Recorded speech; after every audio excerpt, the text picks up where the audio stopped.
असलकुम friends, welcome back to my channel novel by Areej Shah. तो friends, हम अपने नावल का नेक्स्ट पार्ट स्टार्ट करते हैं। मामा बाबा की बेरुखी पर वो कमरे में आकर बहुत रोई और इसने फ़ैसला कर लिया कि आज के बाद कभी कभी मुस्तफ़ा की शक्ल नहीं देखेगी और अगर गलती से शक्ल नज़र आ गई तो पहचानेगी नहीं, और अगर मजबूरन पहचानना भी पड़ गया तो पहले दिन जितनी अहमियत देने की गलती नहीं करेगी। ये इसी दिन से इसके सर पर चढ़ा हुआ है, ऐसा दुआ को लग रहा था। सुबह सारे घर को अच्छे तरीके से साफ़ किया गया, गेस्ट रूम भी खुलवाया गया। यकीनन ताया अब्बू आज आने वाले थे, इसलिए सुबह सुबह मुस्तफ़ा की सड़ू शक्ल देखने को नहीं मिली, क्योंकि वो ताया अब्बू को लेने गया हुआ था। वो ताया अब्बू से पहली बार मिलने जा रही थी, जिसकी वजह से वो बहुत एक्साइटेड थी। यहाँ तक कि इसने अपनी पसंद की डिश भी ताया अब्बू के लिए तैयार की। बाबा और मामा इसकी एक्साइटमेंट देखकर बहुत खुश हुए। इन्हें नहीं लगता था कि इतने सालों के बाद वो अपने ताया अब्बू से मिलकर इतनी खुश होगी, क्योंकि इसके सामने कभी उन लोगों का जिक्र तक न किया गया। जबकि दुआ तो फ़ोन पर अपने ताया अब्बू को अपने बेस्ट फ्रेंड बना चुकी थी और मुस्तफ़ा की शिकायतें भी लगा चुकी थी। इस वक्त वो उनका बेसब्री से इंतज़ार कर रही थी, क्योंकि इसने इन्हें रात वाले थप्पड़ के बारे में भी बताना था। और कुछ हो ना हो, वो मुस्तफ़ा के बाबा थे तो यकीनन एक अदद थप्पड़ तो इसके लिए मार ही देंगे। इसके मुंह पर दुआ ने मुकम्मल प्लानिंग करते हुए सोचा। फिर ताया अब्बू का कमरा साफ़ करने चली गई। कमरे की एक एक चीज़ को रगड़ रगड़ कर चमकाया, ताकि ताया अब्बू को किसी भी किस्म की कोई तकलीफ़ ना हो। जब ताया अब्बू आए तो वो उनसे इस तरह से मिली जैसे बरसों से जानती हो, और फिर इन्हें ज़बरदस्ती आराम के लिए उठाकर कमरे में ले गई। मुस्तफ़ा जब दुआ देने पीछे आया तो उसने मुस्तफ़ा के हाथ से दवाइयाँ इस तरह से छीनी जैसे वो मुस्तफ़ा के नहीं बल्कि दुआ के बाबा हों। वैसे भी मुस्तफ़ा जिस दिन से यहाँ आया था, इसके मामा बाबा इसके कम और मुस्तफ़ा के ज़्यादा लग रहे थे। दुआ ने इस बात का बदला लेना था। रात को भी बहुत देर से ताया अब्बू के पास से उठ कर गई और इन्हें वक्त पर खाना और दवा दी और इनके परहेज़ का भी मुकम्मल ख्याल रखा। आधी रात को वो बाबा के कमरे से निकली तो मुस्तफ़ा को अपने बाप को देखना नसीब हुआ, क्योंकि दुआ ने कमरा अंदर से लॉक कर रखा था ताकि इन्हें कोई डिस्टर्ब ना करे। कर ली मीटिंग अपनी लाडली से, एक बार बेटे का ख्याल नहीं आया। मुस्तफ़ा ने आते ही शिकायत की, 12-13 साल बाद इसकी शक्ल देखना नसीब हुई है और तुम्हारी सड़ी हुई शक्ल तो मैं रोज़ देखता हूँ, बाबा ने मज़ाहिया अंदाज में कहा, जिस पर मुस्तफ़ा भी मुस्कुराया। खैर, क्या कह रही थी आपकी लाडली? कहना क्या है, बस मेरा ख्याल रख रही थी। बाबा ने कोई भी राज फाश नहीं किया। इसे कहना कि मेरा भी ख्याल रखे, आखिरकार आपका बेटा हूँ मैं। मुस्तफ़ा ने शरारत से कहा। हाँ तो ख्याल रखने आई थी ना, जिस दिन तुम यहाँ आए थे तुमने इसे डांट कर भगा दिया। बाबा कसम से वो केक लेके आई थी और आप जानते हैं मुझे केक से कितनी नफ़रत है। फिर मोहतरमा आधी रात को मेरे लिए चाय बना कर ले आई, जबकि डाइनिंग टेबल पर पहले ऐलान कर चुका था कि मैं रात को चाय नहीं पीता हूँ।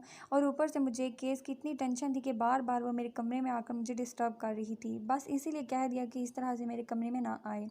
और वैसे भी बाबा, आप तो सब जानते हैं 12 साल से कितनी मुश्किल से रहा हूँ इसके बगैर, और इस मोहतरमा को याद तक नहीं। मुस्तफ़ा ने अपनी सफाई पेश करते करते इसकी भी शिकायत लगाई। और बाबा कसम से बेवकूफ़ तो इतनी है कि इंतहा नहीं। इसकी बातें सुनते सुनते बाबा मुस्कुराने लगे। खैर, अब आप वो करें जिसके लिए आपको यहाँ बुलाया है। मुस्तफ़ा अपने मतलब पर आया। तुमने मुझे बुलाया है? मैं तो ये यहाँ अपने भाई भाभी और बेटी से मिलने आया हूँ। पहली बात, आपको यहाँ मैंने बुलाया है। दूसरी बात, भाई भाभी से भी आपकी मुलाकात हो चुकी है। और तीसरी बात, वो आपकी बेटी नहीं बहू है, ये याद रखें। नाश्ते के टेबल पर दुआ ने मुस्तफ़ा को अपने हुस्न से चारों शाने चत कर दिया। वो दुआ दुआ अपनी सहेली सादिया की बहन की शादी में जा रही थी, जहां आज बारात आनी थी। मुस्तफ़ा तो कब से अपने बाबा को इशारा कर रहा था कि अभी बात कर लें, लेकिन बाबा ने इसे घूरा गोया कहा, हो सब्र से काम लो। 12 साल से सब्र ही तो कर रहा हूँ, मुस्तफ़ा ने बेबाकी दिखाते हुए कहा। मुस्तफ़ा बेटा, तुमने कुछ कहा? चाची को लगा इसे कुछ चाहिए, इसलिए कहने लगी। हाँ चाची, मैं ये कह रहा था कि मैं दुआ को छोड़ आता हूँ, तब तक बाबा को भी आप दोनों से ज़रूरी बात करनी है, मुस्तफ़ा ने बाबा की तरफ इशारा करते हुए कहा। बाबा ने हैरानगी से मुस्तफ़ा को देखा, क्योंकि घर से निकलने से पहले मुस्तफ़ा ने कहा था जब तक दुआ की पढ़ाई ख़त्म नहीं हो जाती तब तक शादी की बात ना करें, क्योंकि बाबा चाहते थे मुस्तफ़ा की जल्दी से जल्दी शादी हो जाए। उस वक्त मुस्तफ़ा ने इन्हें सब्र करने को कहा था, और शायद इसी सब्र का बदला अब वो मुस्तफ़ा से ले रहे थे। ताया अब्बू, मुझे इनके साथ नहीं जाना, इनकी सोचों को दुआ की आवाज़ में तोड़ा। लेकिन क्यों बेटा? वैसे तो दुआ रात को ही उनकी अगली पिछली सारी वजूहात बता चुकी थी, लेकिन फिर भी उन्होंने सबके सामने पूछना ज़रूरी समझा। मुझे ये अच्छे नहीं लगते, ये हिटलर हैं, सड़ू हैं, अकड़ू हैं और हर बात पर हुक्म चलाते हैं। दुआ ने ताया अब्बू का साथ पाकर सब एक ही सांस में कह डाला। और इसकी बात पर मुस्तफ़ा का दिल चाहा कि इसका मुंह सुई से सी दे। क्या मेरी बेटी जो कह रही है वो सही है मुस्तफ़ा? बाबा ने पूछा, क्योंकि ये दुआ और बाबा के रात की प्लानिंग थी कि इसके बेस्ट फ्रेंड ताया अब्बू सबके सामने मुस्तफ़ा को डांटेंगे। इसका बदला पूरा होने वाला था, जिसके लिए वो बहुत खुश थी। बाबा, अब तक मैंने इसके साथ जो भी किया है वो इसकी गलतियों का नतीजा है। ऐसी ही बेवकूफ़ाना हरकतें करती है और अब मुझसे नरमी की उम्मीद रखती है। मुस्तफ़ा ने एक सख्त नज़र से देखते हुए मज़बूत लहजे में कहा। जी भाई साहब, मुस्तफ़ा बिल्कुल ठीक कह रहा है। दुआ में बहुत बचपना है, मगर फ़िक्र ना करें, शादी के बाद ठीक हो जाएगी। दुआ जो दुख से अपनी माँ को देख रही थी, जो इसका साथ देने के बजाय मुस्तफ़ा का साथ दे रही थी, फिर ये सोचने लगी, अचानक इसमें शादी की बात कहाँ से आ गई। तुम ठीक कह रही हो हाजरा, मैं समझ सकता हूँ, लेकिन मुस्तफ़ा को भी इसे इस तरह से नहीं डांटना चाहिए। और मैंने तो सुना है कि मुस्तफ़ा ने दुआ पर हाथ भी उठाया है। बाबा साहब सख्त लहजे में गोया होते हुए दुआ का हौसला बढ़ा रहे थे। अब तुम दुआ को इसकी सहेली की शादी पर छोड़ के आओगे? जब तक तुम दोनों मेरे कमरे में आओ, मुझे तुम दोनों से बहुत ज़रूरी बात करनी है। बाबा कहते हुए उठे, एक बात तुम सुन लो खबरदार, जो तुमने दुआ से ज़रा भी सख्ती से बात की। जाते जाते वो मुस्तफ़ा को एक बार फिर से सख्त लहजे में बोले, जबकि दुआ का दिल चाह रहा था कि इस सपोर्ट पर ताया का अभी गाल चूम ले, लेकिन इस तरह से मुस्तफ़ा को इसकी प्लानिंग के बारे में पता चल जाना था, इसलिए इसने ये काम बाद पर छोड़ दिया। वह चली तो मुस्तफ़ा भी इसके पीछे पीछे चल दिया। इसे भी यहाँ से निकलने की जल्दी थी, क्योंकि इसको पता था कि जब तक यहाँ से नहीं जाएगा बाबा इसके मतलब की बात कभी नहीं करेंगे। भाई साहब, हम तो कब से मुंतज़िर थे कि आप कब अपनी अमानत को लेकर जाएं। हाजरा खुश होते हुए बोली, तो ठीक है, अब देर नहीं करते। तुम लोग जानते हो कि अब मेरी ज़िंदगी का कोई भरोसा नहीं है। मैं नहीं जानता मेरी सांसें कितनी देर और चल सकती हैं। मैं बस अपने बच्चों को हंसता बसता देखना चाहता हूँ। वो सब कुछ तो ठीक है भाई साहब, लेकिन दुआ भी पड़ रही है। सुल्तान साहब ने वजह पेश की। आखिर बेटी के बाप थे, इतनी जल्दी अपनी बेटी को रुखसत नहीं करना चाहते थे, क्योंकि इनकी नज़रों में आज भी इनकी बेटी बच्ची ही थी। वो अभी पढ़ना चाहती है भाई साहब। तो मेरा मुस्तफ़ा कौन सा काका है जो इसकी किताबें फाड़ देगा। उन्होंने कुछ ही दिन पहले फेसबुक पर एक लतीफ़ा पढ़ा, जिस पर वो दोनों हंस दिए। एहसान आलम बहुत छोटी ही उम्र में अपनी ज़िम्मेदारियां संभालने लगे थे। बहुत कम उम्र में पता चल गया कि इनका ख़ानदान दुश्मनियों में घेरा हुआ है। इन्हीं दुश्मनियों को निभाते, अपने ख़ानदान को बचाते इनकी ज़िंदगी कब आखिरी मरहले पर आ गई वो खुद भी समझ ना पाए। लेकिन अब वो अपनी ज़िंदगी को खूब इंजॉय कर रहे थे, इसीलिए वो अपनी सारी ज़िम्मेदारियां मुस्तफ़ा के कंधों पर रख चुके थे। जबकि वो ख़ानदानी दुश्मनी, जिसके लिए वो इतने साल अपने भाई से अलग रहे, 3 साल पहले मुस्तफ़ा ने इन दुश्मनियों को जड़ से उखाड़ फेंका। वो लोग काफ़ी गैर कानूनी कामों में शामिल थे, जिसमें कत्ल, गैरत, ज़ना और स्मगलिंग शामिल थी। मुस्तफ़ा ने इन पर ऐसे चार्जेस लगाए कि वो कभी जेल से ना निकल पाए। ये सब कुछ इसने अपने बाप को खुश करने के लिए किया था, ताकि वो एक सुकून की ज़िंदगी गुजार सकें। लेकिन सुकून भी ज़्यादा देर इनका नसीब ना बन सका और इन्हें कैंसर जैसी बीमारी लाहक हो गई। गाड़ी में वो मुसलसल इससे बात करने की कोशिश कर रहा था, लेकिन वो इस तरह से बैठी थी जैसे इसे जानती ही नहीं। यहाँ तक कि सादिया का घर भी आ गया। क्या मसला है दुआ, तुम मुझसे बात क्यों नहीं कर रही हो? शायद आप भूल रहे हैं, ताया अब्बू ने आपको मुझ पर हुक्म चलाने से मना किया है। इसने याद दिलाने की कोशिश की। लेकिन दुआ, मैं तुम पर हुक्म नहीं चला रहा, मैं तुमसे बात कर रहा हूँ, मुस्तफ़ा ने बताया। लेकिन मैं आपसे बात नहीं करना चाहती, दुआ ने मुंह बनाते हुए कहा, जिस पर मुस्तफ़ा को गुस्सा आ गया। दुआ, बेकार में मेरा दिमाग ख़राब करने की ज़रूरत नहीं है। मैं तुम्हें गलत काम करने से रोकता हूँ तो तुम्हें लगता है तुम पर हुक्म चला रहा हूँ, और तुमसे बात करता हूँ तो तुम मुझसे बात नहीं करना चाहती। क्यों? मुस्तफ़ा को अपनी ज़ात का इस तरह से इग्नोर किया जाना हरगिज़ अच्छा न लगता, क्योंकि आप मुझे ज़हर लगते हैं, बल्कि इससे भी ज़्यादा कड़वे। मुझे ना तो आपसे बात करनी है और ना ही आपकी कोई बात सुननी है। ये मेरी मजबूरी है कि मैं आपके साथ यहाँ आई हूँ, जबकि सच तो ये है कि मैं आपके साथ एक लम्हा भी बर्बाद नहीं कर सकती। इसलिए बेहतर होगा कि आप मुझसे दूर रहें। बात करते करते इसने मुस्तफ़ा के चेहरे की तरफ देखा और इसके चेहरे की सख्ती देखकर एक पल में इसे चुप लग गई। इतना मासूम चेहरा और ज़ुबान जहर उगलती है। तुम ना मुझसे बात करना चाहती हो, ना ही मेरी कोई बात सुनना चाहती हो, तो कान खोल कर सुन लो। फ्यूचर में तुम सिर्फ मेरी बात सुनोगी और तुम्हें बात करने के लिए और कोई भी मैसर नहीं होगा। तुम मुझसे बात करने के लिए भी तरसोगी। ये तुम्हारी मजबूरी है। तुम यहाँ मेरे साथ आई हो, ज़िंदगी भर, ज़िंदगी के हर कदम पर तुम सिर्फ मेरे साथ चलोगी। और क्या कहा, जहर लगता हूँ मैं तुम्हें, तो मुबारक हो, सारी ज़िंदगी यही जहर खा के मरोगी। इसकी आंखों में आंखें गाड़ कर वो गुस्से से दहाड़ते हुए बोला। इसके गुस्से से डर कर वो फ़ौरन गाड़ी से उतरी और सादिया के घर के दरवाजे से कहीं गायब हो गई, जबकि मुस्तफ़ा की सख्त नज़रें अभी तक सादिया के घर के दरवाजे को घूर रही थी। वो इसे नहीं देखना चाहती थी। ये इसकी अच्छी किस्मत थी कि इसे लेने के लिए बाबा आए। शुक्र है बाबा मुझे लेने के लिए आप आए, वरना मैं तो डर ही गई थी। किससे डर गई थी तुम? बाबा ने मुस्कुराते हुए पूछा। बाबा, आपके भतीजे से। वो तो मुझे कच्चा चबा जाएगा। हर वक्त गुस्सा उसकी नाक पर सवार रहता है। आप इसे मेरे साथ ना भेजा करें। लेकिन बेटा, तुम्हें इसको समझने की कोशिश करनी चाहिए। इस तरह से कैसे गुजारोगी तुम सारी ज़िंदगी इसके साथ? बाबा की बात पर दुआ के कान खड़े हो गए। सारी ज़िंदगी? हाँ बेटा, सारी ज़िंदगी। तुमने और मुस्तफ़ा ने सारी ज़िंदगी एक साथ रहना है। लेकिन क्यों बाबा? दुआ को समझ नहीं आ रहा था। क्योंकि हम तुम दोनों की शादी कर रहे हैं। कितना खुशकिस्मत इंसान हूँ मैं कि मेरी बेटी गैरों में नहीं जाएगी। मुस्तफ़ा तुम्हारा बहुत ख्याल रखेगा। एक मिनट बाबा, मैं मुस्तफ़ा से शादी नहीं कर सकती। मैंने कभी इसके बारे में ऐसा नहीं सोचा, ना ही कभी सोचूंगी। वो मुझे बिल्कुल भी पसंद नहीं है। हम एक साथ एडजस्ट नहीं हो सकते। हमारी नेचर बहुत अलग है। वो उम्र में भी मुझसे कितना बड़ा है। अभी मैं पढ़ रही हूँ। दुआ ने एक साथ कितने ही रीज़न बता दिए, जैसे बाबा अभी ही उसे मुस्तफ़ा के साथ रुखसत कर रहे हों। आई एम सॉरी बाबा, मैं इससे शादी नहीं कर सकती और वो भी कभी नहीं मानेगा। इसे यकीन था कि मुस्तफ़ा अब इसे कुछ ख़ास पसंद नहीं करता। वो कौन होता है ना मानने वाला? हम मान चुके हैं और अब इसके या तुम्हारे मानने या ना मानने से कोई फ़र्क नहीं पड़ता, क्योंकि निकाह तुम दोनों का बचपन में ही हो चुका है। अब तो सिर्फ रस्म अदा करनी है। बाबा ने पहले मुस्तफ़ा का नाम लेकर इसके होश उड़ाए थे और अब निकाह का बताकर एक और बम फोड़ चुके थे। दुआ बेयकीनी से कभी अपने बाप को तो कभी सड़क को देख रही थी जो तेज़ी से इसके घर की तरफ जा रही थी। तो क्या मुस्तफ़ा जानता है इस निकाह के बारे में? दुआ के जहन में पहला सवाल ये आया, लेकिन अनजाने में ये सवाल अपने आप से पूछने के बजाय वो काफ़ी ऊंची आवाज़ में बोली थी। हाँ, वो तो बचपन से जानता है, जब वो 13 साल का था और तुम 4 साल की। बाबा ने इसके सवाल का जवाब दिया।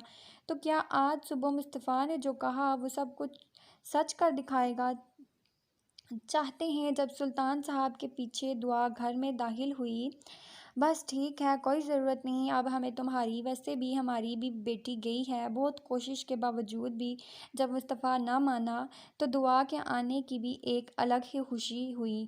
बेटा जल्दी से लूडो लेके आओ, आज मैं और मेरी लाडली बेटी लूडो खेलेंगे और लोगों को जलाएंगे। उन्होंने मुस्तफ़ा की तरफ देखकर मुस्कुराते हुए कहा। लेकिन दुआ शायद इनकी बात सुन नहीं रही थी। वो बिना कुछ बोले सीढ़ियाँ चढ़ने लगी। सुल्तान, कहीं तुमने मेरी बेटी को डांटा तो नहीं है? वो सुल्तान साहब के साथ घर वापस आई थी तो मुस्तफ़ा के डांटने के तो कोई चांस ही नहीं थे, इसलिए उन्होंने सीधा सुल्तान को घेरा। नहीं भाई साहब, मैंने डांटा नहीं है। मैंने इसे मुस्तफ़ा और इसके रिश्ते के बारे में बताया है। मैंने सोचा घर में शादी की बातें चल रही हैं तो इसे भी अनजान नहीं रखना चाहिए। लेकिन चाचू, इस तरह से अचानक बताने की क्या ज़रूरत थी? हम इसे राम सुकून से भी समझा सकते थे। इस तरह से अचानक पता लगने से वो हर्ट हो सकती है। और हम कौन सा आज ही रुखसती कर रहे हैं? दुआ का रिएक्शन देखकर मुस्तफ़ा को यही लग रहा था कि दुआ को इनके निकाह के बारे में बताकर अच्छा नहीं किया गया। नहीं बेटा, भाई साहब शादी जल्दी चाहते हैं और ये गलत नहीं है। दुआ को इस रिश्ते की समझ होनी चाहिए। और मैं नोट कर रहा हूँ, दुआ तुमसे बहुत बदतमीज़ी करती है। न जाने क्यों तुमसे इतना चिढ़ती है। मैं चाहता हूँ कि तुम दोनों की शादी के पहले वो तुम्हारे और अपने रिश्ते के बारे में सोचे और समझे। लेकिन जब तक वो इस रिश्ते की नज़ाकत को नहीं समझेगी, वो ये रिश्ता कबूल नहीं कर पाएगी। और मुझे लगता है कि इसे इस रिश्ते के बारे में पता होना चाहिए, ताकि तुम दोनों को फ्यूचर में कोई मसला ना हो। फ्यूचर के चक्कर में मेरी लूडो गेम तो रह ही गई। अब कौन खेलेगा मेरे साथ? ताया अब्बू ने इनका मसला एक साइड पर रख कर अपना मसला कश्मीर बताया, जिस पर सारे हंसने लगे। जी, आपका ये मसला भी हल करते हैं। बताएं कहाँ है लूडो? में लेके आता हूँ, मुस्तफ़ा ने उठते हुए कहा, क्योंकि इस वक्त वो खुद भी टेंशन फ्री होना चाहता था। मैं अपनी बेटी के बगैर नहीं खेलूँगा। अपनी बेटी का मूड देखा है आपने, सीधे मुँह किसी से बात नहीं कर रही है। हाँ, तो तुम्हारी वजह से इसका मूड ख़राब हुआ है। जाओ उसे मनाओ और नीचे लेके आओ ताकि मैं इसके साथ अपनी टीम बना के लूडो खेल सकूँ। बाबा मैं जाऊँ? आप जानते हैं ना इसका मूड मेरी वजह से ख़राब हो रहा है। मुझे देखकर इसके मुंह पर 12 बज जाते हैं। गोया आज तो ऐसे झटका दिया गया है। इसने निकाह वाली बात की तरफ इशारा करते हुए कहा, जिस पर सब हंसने लगे। ठीक है, मत जाओ, मैं खुद जाता हूँ अपनी बेटी को मनाने के लिए, और ये भी कह दूंगा कि अगर मुस्तफ़ा इसे पसंद नहीं है तो इसे परेशान होने की ज़रूरत नहीं है। मुस्तफ़ा से अच्छे लड़के भी हैं इस दुनिया में। उठते उठते उन्होंने मुस्तफ़ा को डराया। हाँ, तो मैं जा रहा हूँ ना। वो ऐसे कमरे की तरफ भागा जैसे बाबा सचमुच में दुआ की शादी कहीं और करा देंगे। वो कमरे में दाखिल हुआ तो दुआ की सिसकियों की आवाज़ें आ रही थी। यकीनन वो जब से आई थी तब से रो रही थी। बेड पे उड़ी तिरछी लेटे, आंखें सख्ती से बंद किए, मुंह दूसरी तरफ किए, वो रोने में मसरूफ़ थी। मुस्तफ़ा आहिस्ता से इसके करीब आया और ज़मीन पर बैठ के इसके बालों में उंगलियां चलाने लगा। ये हक़ तो मुस्तफ़ा के पास कई सालों से था, लेकिन इस्तेमाल करने का मौका आज ही मिला था। बाबा, मुझे मुस्तफ़ा से शादी नहीं करनी। मुझे वो बिल्कुल पसंद नहीं है। वो बहुत ख़राब है। आप प्लीज़ शादी से इनकार कर दें। और वैसे भी बाबा, बचपन के निकाह की कोई अहमियत नहीं होती। हम तलाक ले लेंगे। दुआ अपनी तरफ से बहुत समझदारी की बात कर रही थी और ख़ुद को सुल्तान साहब से बहुत ज़्यादा रूठा हुआ महसूस करवा रही थी। जब इसे अपनी सर पर वज़न महसूस हुआ, नरमी से बालों में चलता हुआ हाथ कब इसके बाल जकड़ गया, इसे समझ में नहीं आया। दर्द की शिद्दत से इसके मुंह से बस अ, इतना ही निकला। ना तो वो अपना सर उठा पा रही थी और ना ही गर्दन हिला पा रही थी। तुम मुझसे तलाक लेना चाहती हो? मुस्तफ़ा ने बेहद करीब आकर इससे कहा। आप मेरे कमरे में क्या कर रहे हैं? बेहद गुस्से से बोलने के बावजूद भी वो अपना आप छुड़वा नहीं पाई। ये बकवास तुमने मेरे सामने की है। अगर घर में किसी के सामने की तो ज़ुबान काट दूंगा। मैं कहती हूँ छोड़े मुझे। जब सारा ज़ोर लगाने के बाद भी अपना आप छुड़वा नहीं पाई तो गुस्से से दहाड़ते हुए बोली, ठीक है, छोड़ रहा हूँ।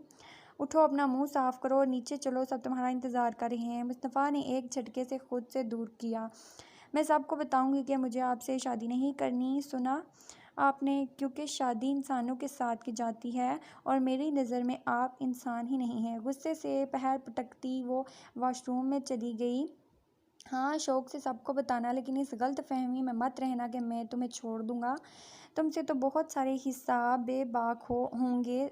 जितना तुमने मुझे तंग किया है सबका बदला लूँगा। मुस्तफ़ा मुस्कुराते हुए इसे और छेड़ने लगा, क्योंकि मुस्तफ़ा को वो चिढ़ती हुई गुस्सा करती पसंद थी, ना कि रोते आंसू बहाती। वो जानता था कि पहली मुलाकात की वजह से इस पर मुस्तफ़ा का कुछ ख़ास अच्छा असर नहीं पड़ा, लेकिन तब मुस्तफ़ा सिर्फ अपने काम के सिलसिले में यहाँ आया था। इसका अभी शादी करने का कोई इरादा न था। वो चाहता था कि दुआ अपनी पढ़ाई मुकम्मल कर ले, लेकिन दुआ को देखने के बाद इसकी नीयत ख़राब हो गई और इसने शादी का फ़ैसला कर लिया।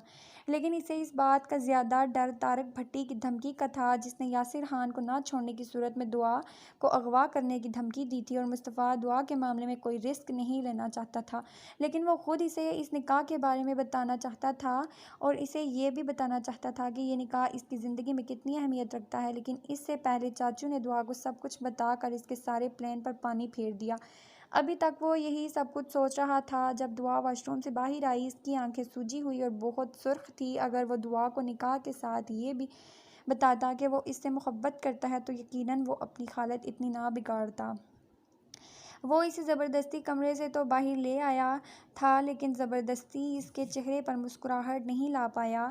आज ना तो इसने कोई शोर मचाया और ना ही कोई हुला गुल्ला किया, बस खामोशी से बैठी रही। इसे समझ आ चुका था कि अगर ये मुस्तफ़ा के साथ मज़ीद लड़ती या बदतमीज़ी करती तो इसका अंजाम अच्छा नहीं होगा, क्योंकि मुस्तफ़ा इससे बदला लेने के लिए इस हद तक जा सकता है कि बचपन से जुड़े रिश्ते को ढाल बनाएगा। ये दुआ ने कभी नहीं सोचा था, लेकिन दुआ को समझ नहीं आ रहा था कि इसने मुस्तफ़ा के साथ ऐसा क्या बुरा किया है जिसके बदले में वो इसके साथ इस तरह कर रहा है।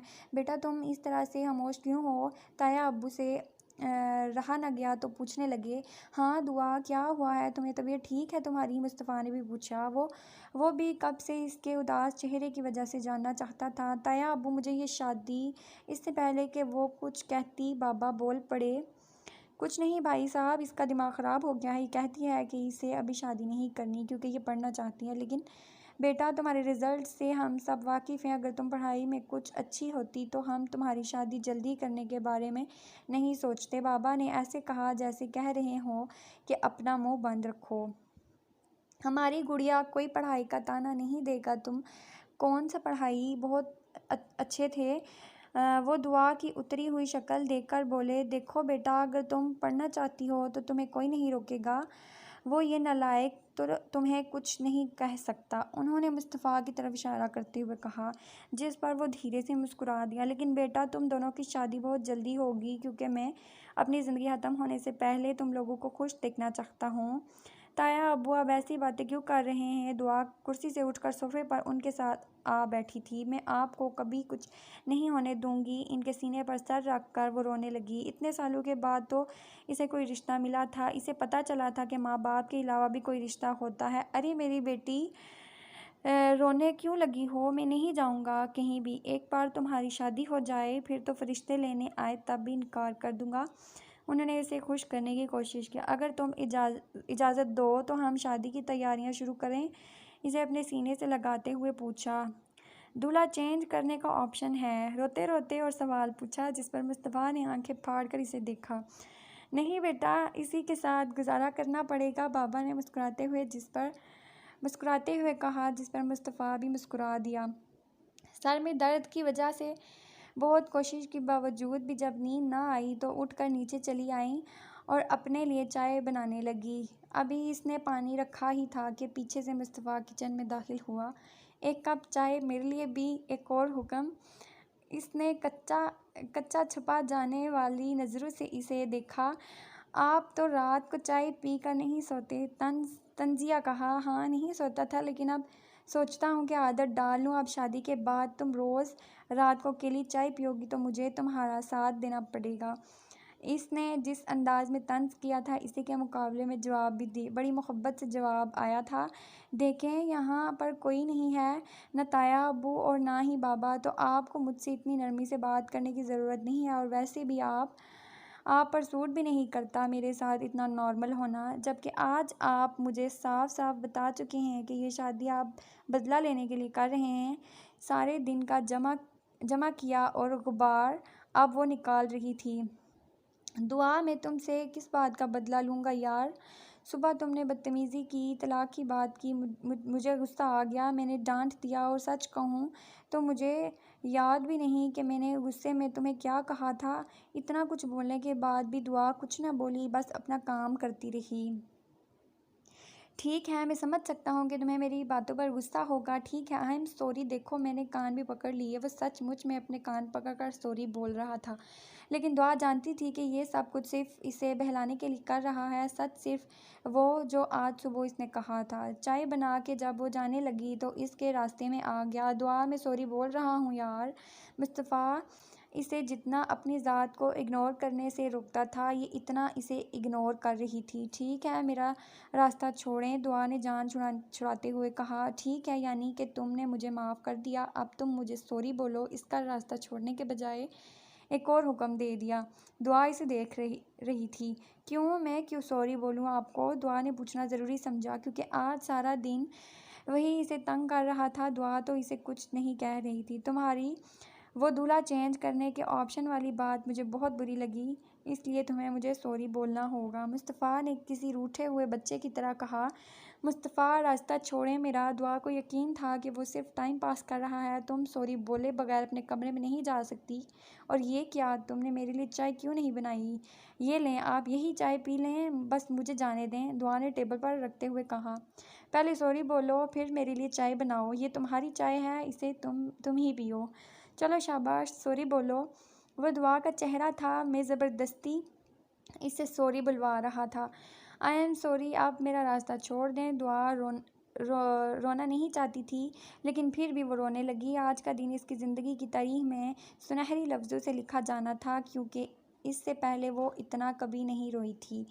यार, इसमें रोने वाली कौन सी बात है? दुआ, हमने सारी ज़िंदगी एक साथ गुजारनी है। तुम मुझे और मुझे तुम्हें समझना है। इसलिए आज के बाद मेरे सामने ये बेफजूल के आंसू मत बहाना। मैं जानता हूँ कि मुझसे पहले तुम्हारी ज़िंदगी में कोई नहीं था।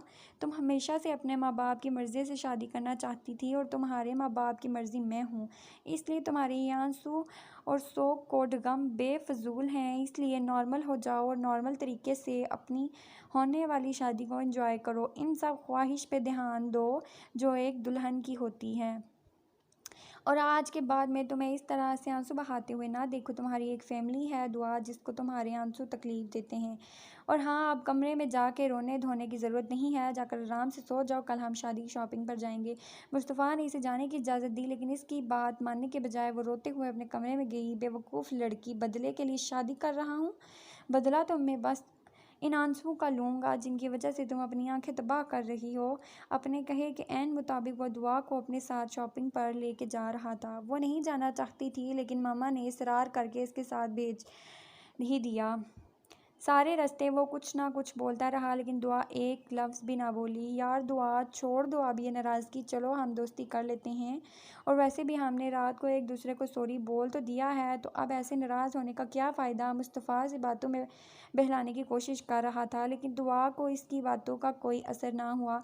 शॉपिंग मॉल में भी वो कुछ ना बोली। मुस्तफ़ा ने दुआ की सारी शॉपिंग अपनी मर्ज़ी से की। दुआ से राय लेने की कोशिश करता रहा, लेकिन दुआ ने जवाब देना ज़रूरी ना समझा। दुआ यार, इस दुनिया में सिर्फ तुम्हारी शादी नहीं हो रही कि तुम इस तरह से मुंह बना के बैठी हो। मुस्तफ़ा को अब इस पर गुस्सा आ रहा था, लेकिन निकाल के इसे मज़ीद खुद से बदगुमान नहीं कर सकता था। फिर आई वेडिंग ड्रेस की बारी। चलो सब मेरी पसंद का है। वेडिंग ड्रेस तुम खुद पसंद करो और अच्छा सा रेड कलर का। इस पर भी हुक्म दुआ ने इसे घूरा। सब कुछ आपने अपनी मर्ज़ी से लिया है तो ये भी ले लें, इसमें भी मेरी मर्ज़ी जानने की ज़रूरत नहीं है। दुआ ने गुस्से से कहकर मुंह फेर लिया। अच्छा बाबा, मैं कुछ नहीं कहता, तुम अपनी मर्ज़ी से ले लो। तुम्हें जो पसंद है मैं कुछ नहीं कहूँगा। मुस्तफ़ा एक साइड हो गया, जबकि दुआ अपने लिए वेडिंग ड्रेस पसंद करने लगी। जहाँ रेड कलर ड्रेस एक से एक उम्दा थे, लेकिन वो मुस्तफ़ा की पसंद को अहमियत नहीं देना चाहती थी। बहुत कोशिश के बावजूद भी इसे रेड के अलावा और कोई ड्रेस पसंद ना आया। मुस्तफ़ा जो पिछले आधे घंटे से बैठा इसे देखे जा रहा था, आखिर इसके सब्र का पैमाना लबरेज हो गया। बस दुआ यार, अब हर चीज़ तुम्हारी पसंद की तो नहीं हो सकती ना, कुछ चीज़ों पे कॉम्प्रोमाइज़ करना चाहिए। मुस्तफ़ा ने समझाना चाहा। अगर आपको पता हो मुस्तफ़ा साहब, तो मुझे तो मेरी पसंद का दूल्हा भी नहीं मिला और आप हर चीज़ की बात कर रहे हैं। हाँ, शायद मुझे हर चीज़ पे कॉम्प्रोमाइज़ करना पड़ेगा। दुआ ने एक एक लफ्ज़ छपा छपा कर कहा। चेहरे पर तल्ख़ मुस्कुराहट सजाकर इसने जताया था कि मुस्तफ़ा इसकी पसंद नहीं है। बस बहुत हुआ, बहुत सुन लिया मैंने और बहुत सुना लिया तुमने। मुस्तफ़ा ने काउंटर पे खड़े होकर ड्रेस सेल्समैन की तरफ फेंका। इसे पैक करो। लेकिन वो मुझे पसंद नहीं है, दुआ ने इसे देखकर बेबसी से कहा। तुम इस लायक ही नहीं हो कि तुमसे तुम्हारी पसंद पूछी जाए। इसे उम्मीद नहीं थी कि सब कुछ इतना जल्दी हो जाएगा। अभी कल ही तो इसकी शादी की बात शुरू हुई थी और आज इसकी मेहंदी। ये सब कुछ क्या हो रहा था। दुआ ने अपनी शादी के बारे में कभी ऐसा तो नहीं सोचा था। वो समझ सकती थी कि ये सब कुछ ताया अब्बू की तबीयत को मद्देनज़र रख कर किया जा रहा है, लेकिन फिर भी इतनी जल्दी की उम्मीद ना थी दुआ को। ज़ाइमा ने अपने वादे के मुताबिक इसे मेहंदी की दुल्हन बनाया था। ज़ाइमा और सादिया के सामने वो खुश ज़ाहिर होने की कोशिश कर रही थी, लेकिन सादिया ने फिर भी इसकी चोरी पकड़ ली। नहीं सादिया, ऐसी कोई बात नहीं है, वो ताया अब्बू की तबीयत ख़राब है ना, इसलिए परेशान हूँ, इसने बात टालने वाले अंदाज में कहा। लेकिन फिर भी यार, पोज़ अच्छे से बनाना, ये ना हो कि 10 साल बाद अपनी शादी की एल्बम देखो और अफसोस करो। ज़ाइमा ने इसको खुश करने के लिए कहा, तो वो भी हंस दी, क्योंकि वो अपनी परेशानी में अपनी प्यारी सहेलियों को तकलीफ़ नहीं पहुंचाना चाहती थी। तुझे पता है, मैंने लौंग लाची वाले गाने पे स्टेप बाय स्टेप डांस सीखी है, सादिया ने खुश होकर बताया। मैंने आंटी को कह दिया है कि मिठाइयों का सारा काम मैं करूँगी, खास करके जलेबियों का। ज़ाइमा ने होंठों पर ज़ुबान फेरते हुए कहा। हाय मोटी, कभी तो खाने पीने की चीज़ों को छोड़ कर कुछ सोच लिया कर। सादिया ने धाई दी। चलो उठो लड़कियों, इसे लेकर बाहर आओ, थोड़ी देर में रस्म शुरू होने वाली है। मामा ने आकर इसके हंसते खिलते चेहरे पर उदासी फैला दी। एक ही घर में होने की वजह से दूल्हा और दुल्हन की रस्म इकट्ठी की गई। सबके चेहरों पर खुशी थी, खास करके ताया अब्बू तो खुशी से नाच रहे थे। दुआ खुश थी क्योंकि इसकी वजह से इसके ताया अब्बू खुश थे। रस्म के बाद सादिया और ज़ाइमा ने लॉन्ग लाची सॉन्ग पर वो ठुमके लगाए कि आने वाले 10 साल में भी ये मेहंदी की रात याद रहेगी, क्योंकि ज़ाइमा ने सादिया की सारी डांस का बेड़ा गर्क कर दिया था। फिर बदले में डांस के दौरान सादिया ने ज़ाइमा की दरगत बनाई कि ज़ाइमा मरते दम तक ना भूली, बहुत बड़ी गलती हो गई जो तुझे पार्टनर रख लिया मैंने। दुआ तुझसे अच्छी डांस करती है। सादिया को अपनी डांस ख़राब करने का बहुत अफसोस हुआ था। हाँ तो इसी को उठा लेती, मेरी मिन्नतें क्यों कर रही थी। रस्म ख़त्म होने के बाद दुआ उठकर अपने कमरे में जाने लगी तो मुस्तफ़ा ने ज़बरदस्ती इसका हाथ पकड़ लिया। सब ने डांस की यार, दूल्हा दुल्हन ने तो कुछ किया ही नहीं, चलो अब हमारी बारी। मुस्तफ़ा ने इसे ज़बरदस्ती अपने साथ डांस फ्लोर पर ले गया और सबके साथ मिलकर डांस करवाने लगा। मैंने सुना है कि तुम बहुत अच्छी बात करती हो, मुझे देखना है। यकीनन जब सादिया और ज़ाइमा बात कर रही थी तब इसका ध्यान इसी तरफ था। मुस्तफ़ा मुस्कुरा कर इसके साथ डांस कर रहा था, जबकि दुआ का दिल चाह रहा था कि इसके होंठों से हंसी निचोड़ कर सूखने के लिए डाल दे। मैं ही सब कुछ बर्दाश्त करूं, इस तरह से तो मुझे बिल्कुल अपना ग़ुलाम समझ लेगा। मुझे इस तरह से चुप नहीं रहना चाहिए। हाँ मुझे हक में आवाज़ उठानी चाहिए, लेकिन मेरी आवाज़ मेरी मामा बाबा सुनते ही नहीं। कोई बात नहीं मुस्तफ़ा, मना लो अपनी खुशियाँ। तुम मुझसे बदला लेने के लिए शादी कर रहे हो, अब तुम देखना कि शादी के बाद मैं तुम्हारा क्या हाल करती हूँ। सारी ज़िंदगी ये शादी याद न रही तो मेरा नाम भी दुआ नहीं।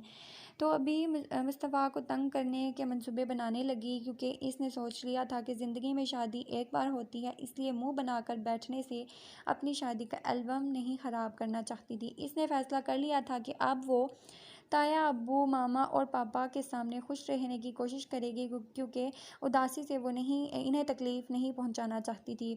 मैं तुम्हारी वजह से अपने ताया अब्बू मामा और बाबा को तकलीफ़ नहीं दूंगी, लेकिन तुम्हारा तो मैं वो हाल करूंगी कि ज़िंदगी भर शादी का नाम नहीं लोगे। मुस्तफ़ा इसे अपने साथ किसी फ्लैट में लाया था, जबकि दुआ को मुस्तफ़ा के इरादे कुछ ख़तरनाक लग रहे थे। मामा और बाबा या अब्बू के सामने खुशी का इजहार कर रही थी, जबकि मुस्तफ़ा के सामने इसका रवैया ऐसा ही था। तो फिर वो इसे यहाँ क्यों लेके आया था, आखिर क्या चाहता था, वो ये समझना दुआ के लिए थोड़ा मुश्किल था। आजकल वो इस पर कोई हुक्म नहीं चला रहा था और ना ही गुस्सा कर रहा था। आप मुझे यहाँ क्यों लेकर आए हैं, रहा न गया था, पूछ ही लिया। घर दिखाने के लिए, और क्यों, मुस्तफ़ा इसी के अंदाज में बोला। घर दिखाने के लिए क्यों लेके आए हैं आप मुझे, दुआ ना समझी से पूछा। क्योंकि हम शादी के बाद यहाँ रहने वाले हैं। मुस्तफ़ा ने इसके अक्ल पर मातम कर इसकी मुश्किल आसान की। तो अब इस तरह से बदला लेंगे आप मुझसे, ताकि मैं घर में किसी को बता ही ना सकूं कि आप मेरे साथ क्या कर रहे हैं।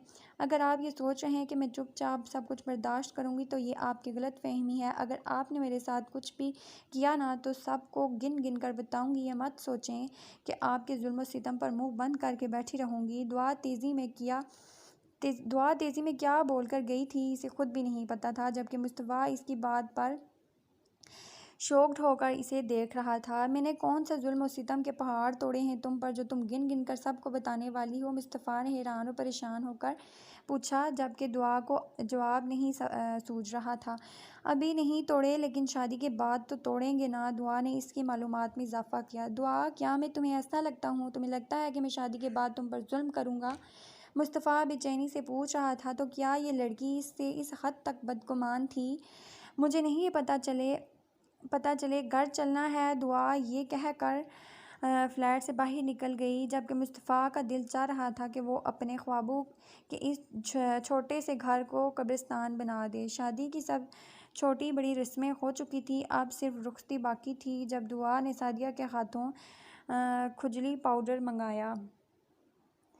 पहले तो सादिया हैरानगी से देखती रही, फिर सोचा इसकी सहेली वैसे भी सबसे पंगे करती रहती है, तो अब किसी और के साथ करने वाली होगी। जबकि दुआ अपना प्लान बहुत होशियारी से सोच रही थी। तुम्हारे सारे अरमानों का जनाजा ना निकाल दिया तो मेरा नाम भी दुआ नहीं मुस्तफ़ा साहिब। वो दिल ही दिल में मुस्तफ़ा से मुखातिब थी, जबकि दूसरी तरफ मुस्तफ़ा खुद ही अपनी शादी में सारे काम कर रहा था। इसका सिर्फ एक ही दोस्त था, वली, और वो बेचारा क्या क्या करता। इसने मुस्तफ़ा को साथ लगाकर सारा काम बराबर में करवा दिया। अब बस मुस्तफ़ा का एक काम बचता, दुआ को पार्लर छोड़ना। मुझे लग रहा है मेरी शादी नहीं है बल्कि मेरी किसी कज़न की शादी है जिसकी शादी में सारे काम खुद कर रहा हूँ। मुस्तफ़ा काफ़ी थक चुका था। होता होता है भाई, मेरी शादी में मेरा भी यही हाल होगा। वली ने अभी से परेशान होना शुरू कर दिया। मुस्तफ़ा बेटा, दुआ को पार्लर छोड़ आओ, चाची ने आकर कहा। जाओ मेरे यार, जा शादी से पहले दीदार यार कर ले। वली ने लुकमा दिया जिस पर मुस्तफ़ा सर खुजाता बाहर निकल गया। दुआ घर से बाहर निकली और गाड़ी के करीब मुस्तफ़ा को खड़े देखकर हंसती। या अल्लाह, सोच कर इतना मज़ा आ रहा है, जब ये मेरे सामने होगा तो कितना मज़ा आएगा। इसकी हंसी मुस्तफ़ा ने नोट की। कौन सा लतीफ़ा याद करके हंस रही हो, मुझे भी बताओ, मैं भी हंसना चाहता हूँ, मुस्तफ़ा ने मासूमियत से पूछा। आपको रात रात को सुनाऊंगी, शर्मा कर कहा तो मुस्तफ़ा को करंट लगा। मुस्तफ़ा को डर था कि इसके लतीफ़े का नाम मुस्तफ़ा ही ना हो। क्या प्लान किया है तुमने मेरे खिलाफ, सच सच बताओ, मुस्तफ़ा ने फ़ौरन पूछा। कहा न रात को बताऊंगी, दुआ इसी के अंदाज में बोली। मेहंदी ने बड़ा अच्छा रंग छोड़ा है तुम्हारे हाथ पे, मुस्तफ़ा ने इसकी मेहंदी से देखते हुए बोला। हाँ, मेरी फ्रेंड्स कहती हैं कि सास बहुत प्यार करती है मुझे, लेकिन मैंने इन्हें बताया कि वो तो हैं ही नहीं, तो वो मुझसे प्यार कैसे कर सकती हैं। तुम्हारी सहेलियों के पास आधी इन्फॉर्मेशन है। मेहंदी का रंग सास की मोहब्बत का नहीं, शोहर की मोहब्बत का होता है। मुस्तफ़ा ने इसे अपनी मोहब्बत का एहसास दिलाना चाहा, लेकिन वो भी दुआ थी कहाँ इसकी सुनने वाली थी। मुस्तफ़ा, यहाँ पर कोई नहीं है, ड्रामे करने की ज़रूरत नहीं है, जतलाने वाले अंदाज। सब कुछ हो चुका था, मेहमान भी आ चुके थे। बस कुछ ही देर में मुस्तफ़ा ने दुआ को पार्लर से लेने जाना था, लेकिन जाने से पहले वो सारा काम ख़त्म करके जाना चाहता था। बेटा, बहुत देर हो गई है, अब तुम भी जाओ, दुआ को लेकर आओ। बेटा, तुम्हें बहुत थका दिया आज। ये तो सादिया और ज़ाइमा ज़िद करने लगी कि सारे काम वो करेंगी, इसलिए वो दुआ के साथ पार्लर नहीं जा पाई, वरना वो इसे अपने साथ लेकर आती। कोई बात नहीं चाची, सारी ज़िंदगी इसकी ज़िम्मेदारी मैंने संभालनी है, और आज तो वैसे भी बहुत ख़ास दिन है, शुरुआत आज से ही करते हैं। आप परेशान ना हों, मैं बस अभी इसे लेके वापस आता हूँ। बाबा, आपने दवा ले ली ना, मुस्तफ़ा ने बाबा से पूछा। नहीं, दुआ ने कहा था वो आकर देगी। बाबा, आप अपनी दवाई लें प्लीज़, मैं दुआ को ले आता हूँ। कहा ना, मेरी बेटी आकर मुझे दवाई देगी, और वैसे भी अब ये सारे काम इसके हैं, तुम्हें मुझ पर हुक्म चलाने की ज़रूरत नहीं है, मेरी बेटी मुझे संभाल लेगी। मुस्तफ़ा इनकी बातों पर आह के रह गया। ठीक है, संभालती रहे, ले के आता हूँ आपकी लाडली को। मुस्तफ़ा ने पार्लर के बाहर आकर दुआ को फ़ोन किया, लेकिन दुआ का फ़ोन मुसलसल ऑफ जा रहा था। ऐसे अब परेशानी होने लगी। तकरीबन आधे घंटे से वो पार्लर के बाहर खड़ा था। कितनी ही लड़कियां पार्लर से आ जा रही थी, लेकिन न जाने इसकी दुआ कहाँ थी। इस तरह से पार्लर का दरवाज़ा खटखटा के दुआ के बारे में पूछना कुछ अजीब लग रहा था, लेकिन मजबूर था। इसने पार्लर का दरवाज़ा खटखटाया तो एक खूबसूरत सी लड़की बाहर निकली। जी, मैं आपकी क्या मदद कर सकती हूँ, इसने मुस्तफ़ा से पूछा। जी, आप प्लीज़ दुआ को बाहर भेज दें। दुआ, हाँ, आज इसको दुल्हन बनने यहाँ आना था, लेकिन वो तो आई ही नहीं, लड़की ने गोया इसके सर पर धक्का दिया। क्या मतलब नहीं आई? 3 घंटे पहले मैं खुद ही यहाँ छोड़ के गया था। आई एम सॉरी, उनकी अपॉइंटमेंट है, लेकिन वो आज नहीं आई। आज उनकी शादी थी, पता नहीं वो क्यों नहीं आई, लड़की ने माजरत ख्वाना अंदाज में कहा, जबकि मुस्तफ़ा को कुछ समझ नहीं आ रहा था। हो सकता है वो घर चली गई हो, ये लड़की मुझे तंग करने के लिए कुछ भी कर सकती है। मुस्तफ़ा ये सोचकर गाड़ी की तरफ चला गया। मुस्तफ़ा ये सब कुछ दुआ की शरारत समझकर घर वापस आ चुका था, लेकिन घर आकर इसे दूसरा झटका मिला, क्योंकि दुआ अभी तक घर नहीं आई थी। शाम के 6 बज चुके थे और दुआ की कोई खबर ना थी। लोगों में आहिस्ता आहिस्ता सरगोशियाँ शुरू हो चुकी थी। सुल्तान साहब गुस्से में कभी घर से बाहर निकल जाते तो कभी वापस आ जाते। कितने ही लोग दुआ को ढूंढने जा चुके थे, कोई जगह नहीं छोड़ी, लेकिन दुआ कहीं नहीं थी। अगर दुआ की कोई शरारत थी तो इसने बहुत गलत हरकत की थी। दुआ का कहीं पता नहीं चल रहा था। लोगों में अलग हलचल मच गई थी। इन सब में बाबा की तबीयत अचानक ख़राब हो गई। बाबा को डॉक्टर ने टेंशन लेने से मना किया था, लेकिन दुआ की इस हरकत पर वो टेंशन लेने के अलावा और कुछ कर भी नहीं सकते थे। रात के 10 बज चुके थे, लेकिन अभी तक दुआ की कोई खबर ना थी। बस कर दो बेटा, दफ़ा करो, इसे ढूंढने की ज़रूरत नहीं है, सुल्तान साहब ने कहा तो मुस्तफ़ा हैरान रह गया। ये आप क्या कह रहे हैं चाचू, हमें दुआ को ढूंढना चाहिए, मुस्तफ़ा ने हैरानगी से कहा। नहीं बेटा, वो तुम्हारे लायक ही नहीं थी, मेरी परवरिश में ही कोई कमी रह गई। मैंने इसको खैर वो खुशी दी जो वो चाहती थी, लेकिन इसने क्या किया, आखिर में मेरे मुंह पर कलक ठोक भाग गई। चाचू, ये आप क्या कह रहे हैं? दुआ बच्ची है, नादान है, छोटी मोटी शरारतें करती रहती है, लेकिन इतनी बड़ी बेवकूफ़ी नहीं कर सकती, इतना बड़ा कदम नहीं उठा सकती। मेरी दुआ ऐसी नहीं है। रात के 2 बजे बाबा की तबीयत अचानक बिगड़ गई। डॉक्टर इनकी हालत को संभाल नहीं पा रहे थे। बाबा ने मुस्तफ़ा को अपने पास बुलाया। डॉक्टर मिलने से मना कर रहे थे, लेकिन बाबा की बार बार कहने पर इन्हें इजाज़त मिल गई। मुस्तफ़ा बेटा, मेरी बात सुनो। दुआ नादान है, मैं जानता हूँ इतना बड़ा कदम नहीं उठा सकती, लेकिन फिर भी अगर इसने शरारत में ऐसी कोई गलती की है, तुम इसे माफ़ कर देना। मेरी दुआ को तकलीफ़ मत देना, मैं सुकून से नहीं रह पाऊँगा। बाबा की हालत मज़ीद बिगड़ रही थी। बाबा, आपको कुछ नहीं होगा, दुआ वापस आ जाएगी, सब कुछ पहले जैसा हो जाएगा। मुस्तफ़ा ने इन्हें समझाना चाहा। नहीं, तुम वादा करो कि तुम मेरी दुआ को कोई तकलीफ़ नहीं दोगे। बाबा ने मज़बूती से मुस्तफ़ा के हाथ थामे। बाबा के हाथ बुरी तरह से कांप रहे थे। बाबा, आपको कुछ नहीं होगा, मैं वादा करता हूँ कि मैं दुआ को कोई तकलीफ़ नहीं दूंगा, बस आप जल्दी से ठीक हो जाएं, मैं दुआ को ढूंढ के लाता हूँ। बाबा की तबीयत मज़ीद बिगड़ गई, इन्हें रेस्ट की ज़रूरत है। नर्स ने आकर कहा, ये जितनी ज़्यादा टेंशन लेंगे इतनी इनकी तबीयत मज़ीद ख़राब होगी। आप प्लीज़ बाहर जाके बैठें, आप प्लीज़ इन्हें डिस्टर्ब ना करें। सुबह 5 इसका फ़ोन सुबह 5 बजे इसका फ़ोन बजा। इसने बगैर देखे ही फ़ोन उठा लिया। मैंने तुमसे कहा था मुस्तफ़ा, अपनी कमज़ोरी को बगल में लेकर नहीं चलते, तुमने मेरी बात नहीं मानी। अब नुकसान के लिए तैयार हो जाओ। दुआ कहाँ है? मुस्तफ़ा फ़ौरन पहचान चुका था फ़ोन पर कौन है, इसलिए इसने पूछा। मुझे लगा था तुम पूछोगे कि कौन बात कर रहा है, लेकिन तुम तो कह रहे हो कि तुम्हारी दुआ कहाँ है। हर वक्त ज़ाया नहीं करते, तुम्हारी दुआ मेरे पास है, इत्मीनान से कहा गया। क्या चाहते हो तुम? मुस्तफ़ा जानता था कि वो अपने किसी मकसद के लिए ये दुआ को डाल बना रहा है। तुम जानते हो मैं क्या चाहता हूँ? तुम यासिर ख़ान को मेरे हवाले कर दो और आकर अपनी दुआ को ले जाओ। तुम मुझे मेरी कमज़ोरी दे दो और आकर अपनी कमज़ोरी ले जाओ।